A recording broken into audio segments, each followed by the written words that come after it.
Hello from the Air France lounge at the Charles de Gaulle Airport in Paris. Today I'm boarding a 767-400 operated by Delta, and you're coming along with me.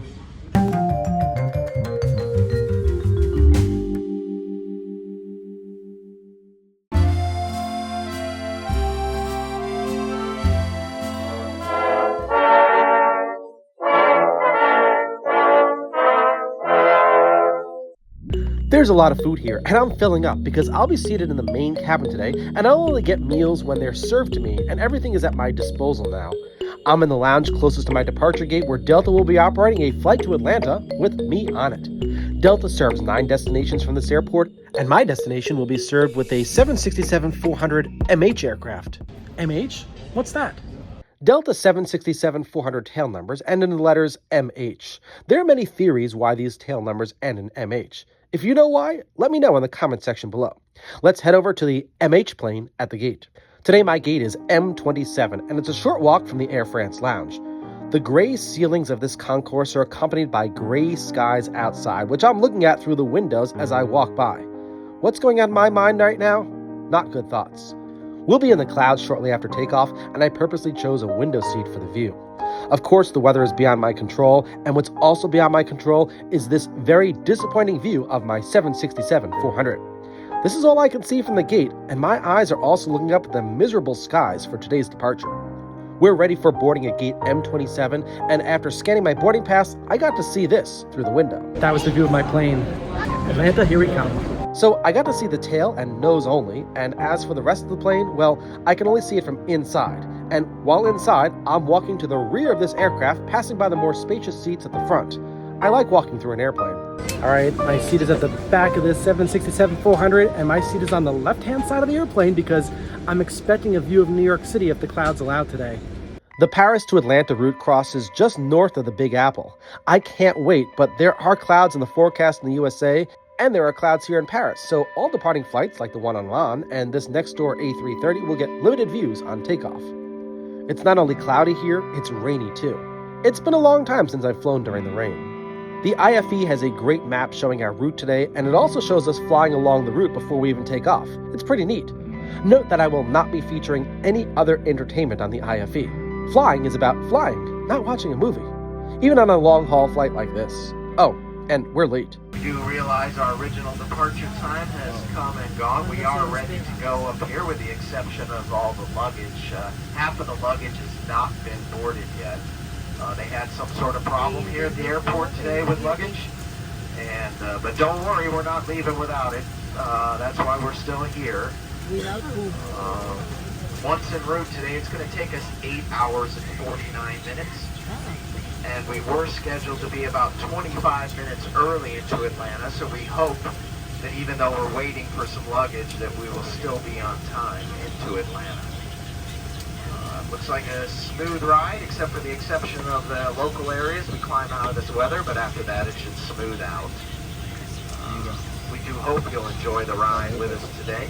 And right now, Atlanta is reporting clear skies and a temperature of 13 degrees Celsius, about 56 degrees Fahrenheit. Well, at least the skies are clear in Atlanta.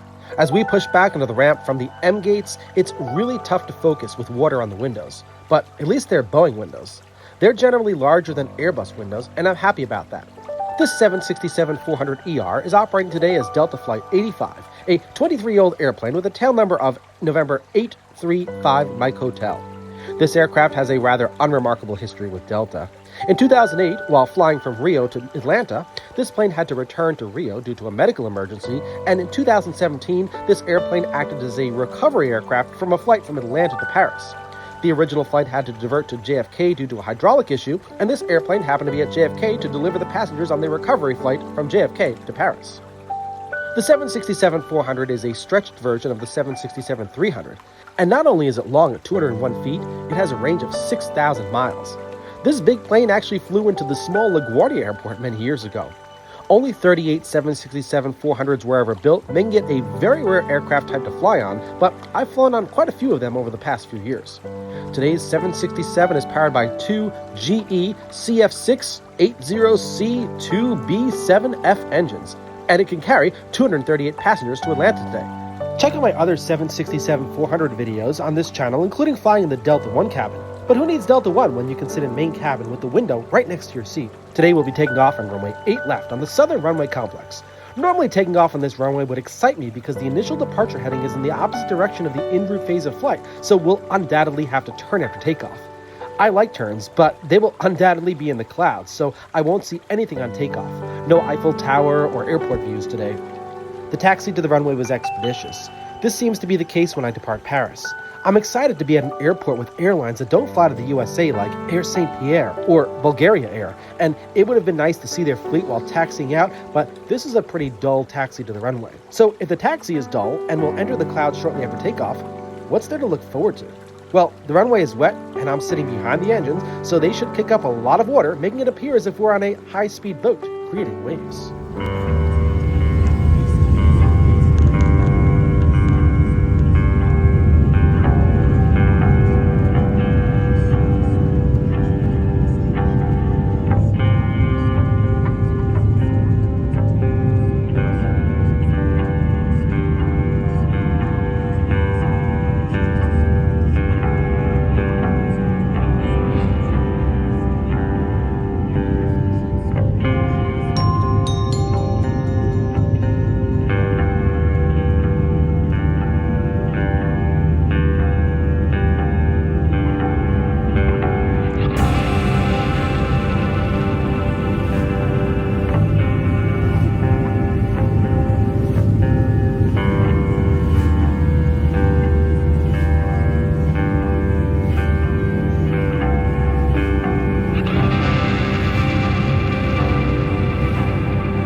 Ah, Paris.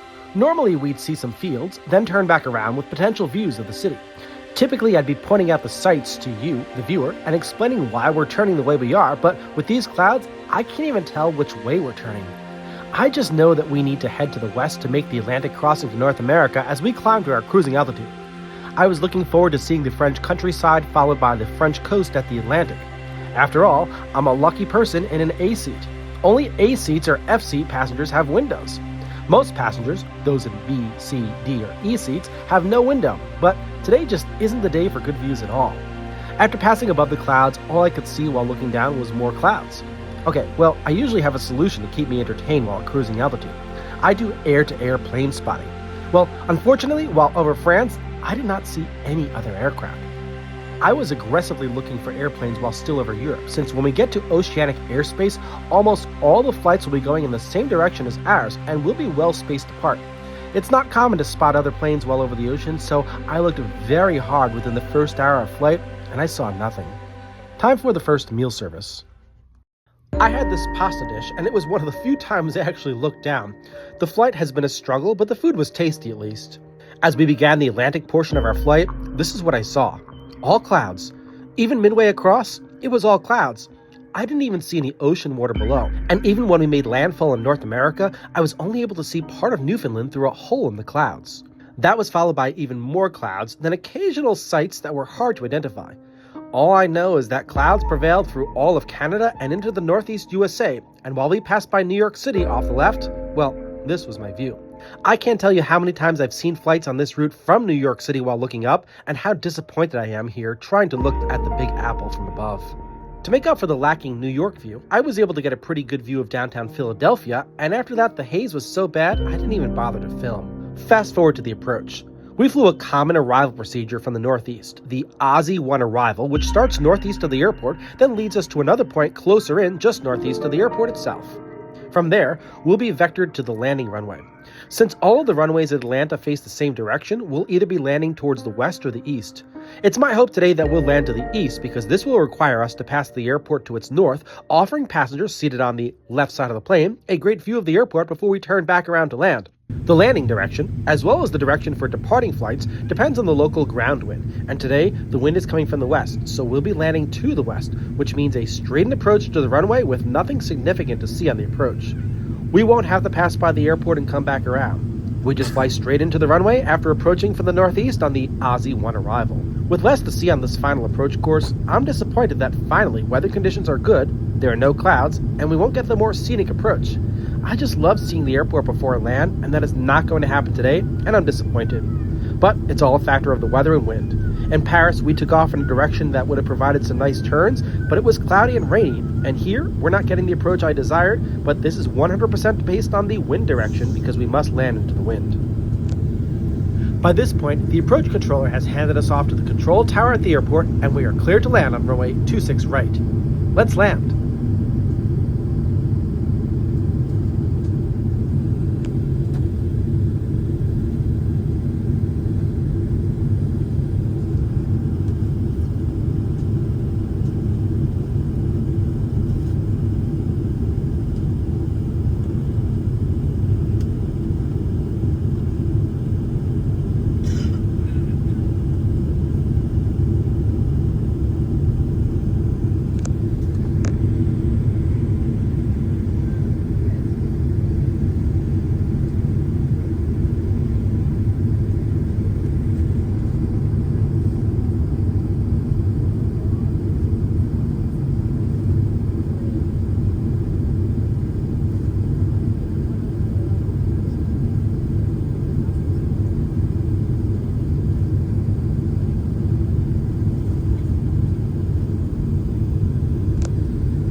Welcome to Atlanta. The local time is 7:06 p.m.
We're finally on the ground here in Atlanta, and it's just a short taxi to the gate today.